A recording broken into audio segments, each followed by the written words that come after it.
What's up, vinyl community? It's Steve from Steve Spins Records, and today we're going to look at the 1959 jazz classic Miles Davis's Kind of Blue with the Mobile Fidelity Sound Labs 45 RPM box set treatment. I am super excited to unbox this. You can see it is still sealed. We will try to open this. We'll get into the box. We'll show you what's in here. This is number 025347. So yes, here you have it. The box came in a nice sturdy box. I was able to get this from the In Groove in Phoenix, Arizona. They had a couple of them pop up in their store. I had a notification on, so I was able to get it. And I am excited to get into this. So let's just go ahead and open it, and maybe we'll be a little bit more careful than that. All right, let's see what we got here. So, there's no hype sticker or anything on the front, so maybe I can just wreck this outer packaging. It just seems like a plastic wrap. It came super securely packaged from the In Groove, so that was much appreciated. Let me just pop a corner here, and then we will get into the actual box set. So, if you don't know anything about Miles Davis, he was a jazz musician, and he created this album in 1959 along with what you probably would consider a jazz all-star team, right? So one of the very first super groups to ever get together and play jazz music. I think even during the time in the late 50s, early 60s, when Blue Note was in its heyday, all these jazz musicians, I think, knew each other in New York and New Jersey and would just swing by and play with each other in Van Gelder Studios, which is in New Jersey as well. Try not to mangle this too bad, but we'll see how it goes. And as such, I feel like they all kind of knew each other, which is a cool vibe that even lasts to today. Okay, so plastic is off. It's got a nice matte cover here. Again, you're seeing Miles Davis Kind of Blue on the front. Really nice look on the back. Just the clean white. You got Kind of Blue. Side 1 is So What. Side 2, you got Freddie Freeloader, Blue and Green. And side 3, you got All Blue, and then Flamenco Sketches on side 4. Mobile Fidelity Sound Lab. Looks like it was redone in 2015. That can't be right. Must have been sooner than that. But little tiny scratch down here at the bottom, but it might have just been from the movement of this box through the factory. So nothing too crazy. So I actually do this on camera so you can see it too.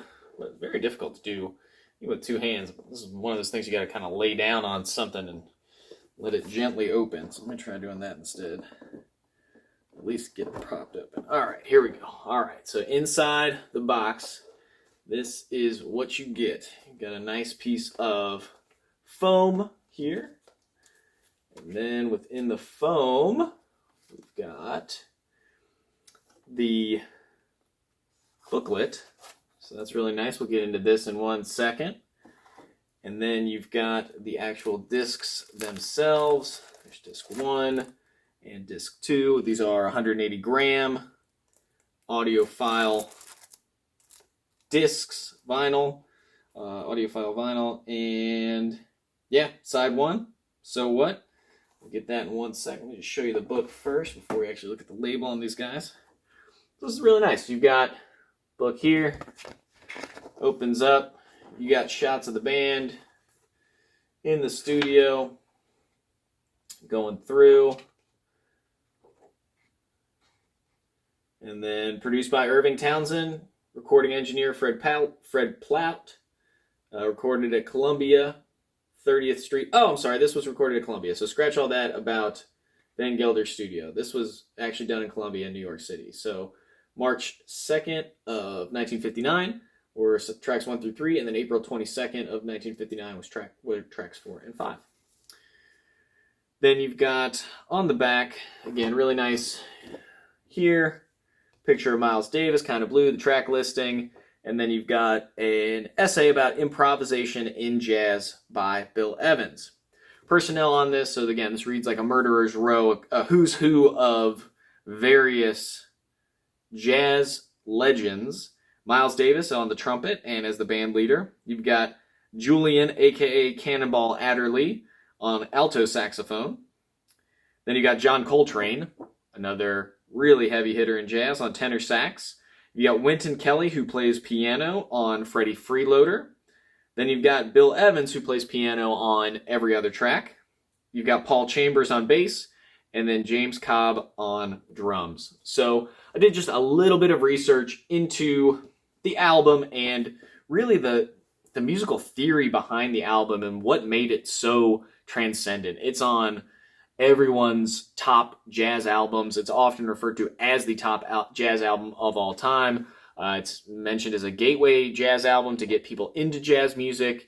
It is endlessly listenable. I think that's one of the things that appeals about it is, again, it was written, it came out in 1959 and it's still selling tens of thousands of copies today in 2021. So I think that speaks to the intricacy and the art and the fact that you can hear something new every time in the record. So when we think about modal jazz, my very basic non-jazz musician understanding is instead of improvising off of a chord, which limits you somewhat as a musician, you're now improvising off of both chords and scales. So you can get a little bit freer in what you're doing. And, when Miles Davis was quoted on this album, he said, by not playing the chord, you can hear the space between. So I think that's a really, really interesting idea.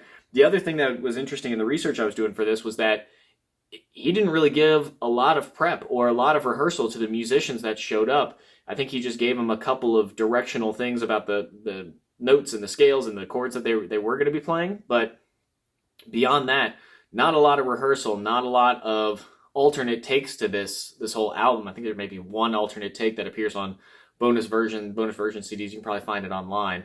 But I think that's just an interesting way that, again, when Miles Davis was putting this together in his mind, he left space and he left freedom for all of these great talented jazz musicians to come in and improvise with him once they understood how he wanted to do it from a modal scale. So that's that. Let me pop one of these open just so you can see the insides. And I'll shoot some B-roll so you can see it spinning and see the record case itself. But very nice looking records. You've got the mastering in dead wax there. The label itself, very subdued original master recording from Mo-Fi with Miles Davis, Kind of Blue. So, it was mastered from the original mixtapes. It was pressed on 45 RPM vinyl at RTI. And I think one of the other interesting things is I was looking at Mobile Fidelity Sound Labs and how they envision these albums coming together. One of the things that I thought was really interesting is they wanted to put you in the studio with the musicians. When you close your eyes, you should be hearing the music as if you are sitting right there with the band. Miles Davis also famous for really cramming his musicians in together, so there was a sense of closeness and intimacy among the people playing.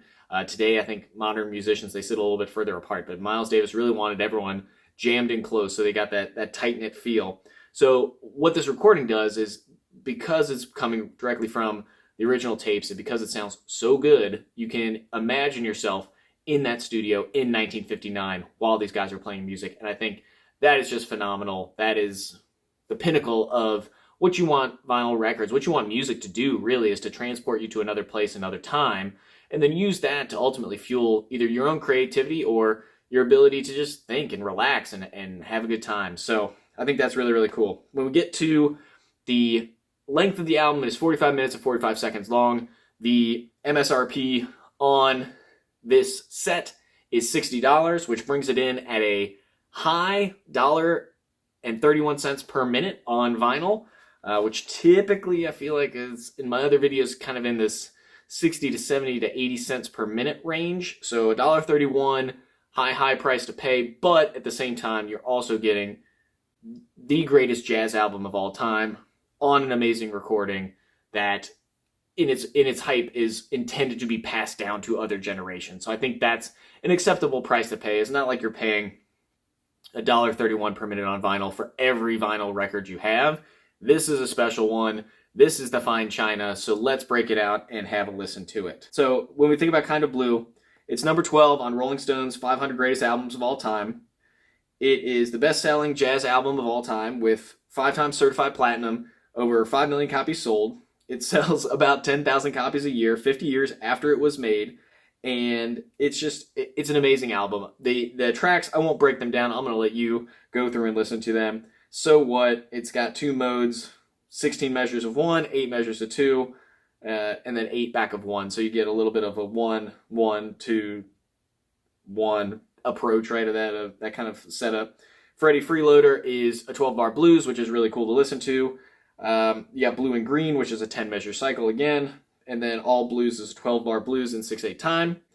And then Flamenco Sketches is interesting. So he gave 5 scales to each of the musicians and said, just take as long as you want on the solo. And it turned out really, really well. So listen to Flamenco Sketches, listen to the whole album, really. It's amazing no matter really which medium you listen to it through. Again, this is an unboxing, so we're just looking in the box right now. I haven't actually listened to this, but I am betting dollars to donuts that it sounds phenomenal. So I will listen. I will comment in the description about how it actually sounded as I'm editing and uploading this video. This is what I'm going to be listening to, so that's really, really great. If you made it this far into the video, thank you for watching. We really appreciate it. If you could give me a thumbs up, if you could smash that like button, as they say. It really helps me rise up the YouTube algorithms. And let me know in the comments what your favorite track on Kind of Blue is. Do you own the MFSL, Mobile Fidelity Sound Lab? Do you own this 2-disc set of 45s, or do you have a 33 RPM version? Or have you signed up for the Analog Productions that's coming out later this year? Let me know down in the comments below what your preferred version of Kind of Blue is, and we'll get that chat started. If you like the content, please be sure to subscribe. What I do is I sit around, I talk about vinyl records in my collection. I try to do it all in one take. 1, to make my editing really easy, and 2, to make it really hard for me to make sense by the end of the video. But here we are. So thank you for watching. If you're a subscriber, we're over 116 subscribers, which is, again, phenomenal. Thank you all if you are a subscriber. And that's really it. I'm going to give this a listen. I'm really, really excited about it. I'm Steve from Steve Spins Records, signing off.